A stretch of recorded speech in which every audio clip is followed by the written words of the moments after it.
এক লোক তার স্ত্রীকে নিয়ে নতুন একটা ভাড়া বাসায় উঠে থাকা আরম্ভ করলো।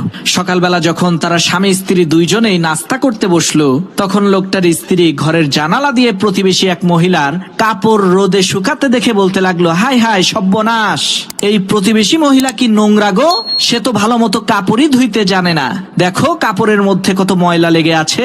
এইভাবে সেই প্রতিবেশী মহিলা যখনই তার কাপড় ধুয়ে রোদে শুকাতে দিত, তখনই ওই লোকটার স্ত্রী প্রতিবেশী মহিলাকে তুচ্ছ তাচ্ছিল্য করে বলতে থাকতো, কি অপরিষ্কার বোকা মহিলা, কাপড় ধুইতেই জানে না। এইভাবে চলে গেল 1 মাস। একদিন হঠাৎ করে সেই লোকটার স্ত্রী জানালা দিয়ে দেখতে পেল সেই প্রতিবেশী মহিলার কাপড়গুলো খুবই পরিষ্কার পরিচ্ছন্ন দেখা যাচ্ছে। তখন সেই লোকটার স্ত্রী লোকটাকে বলতে লাগলো, এতদিনে মনে হয় ওই প্রতিবেশী মহিলা কাপড় ধোয়া শিখে গেছে।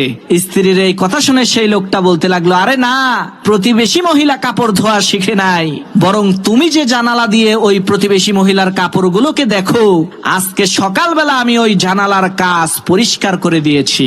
এই জানালার কাজগুলো অপরিষ্কার ছিল বলেই তুমি ওই প্রতিবেশী মহিলার পরিষ্কার পরিচ্ছন্ন কাপড়গুলোকে নোংরা মনে করে উপহাস করতে।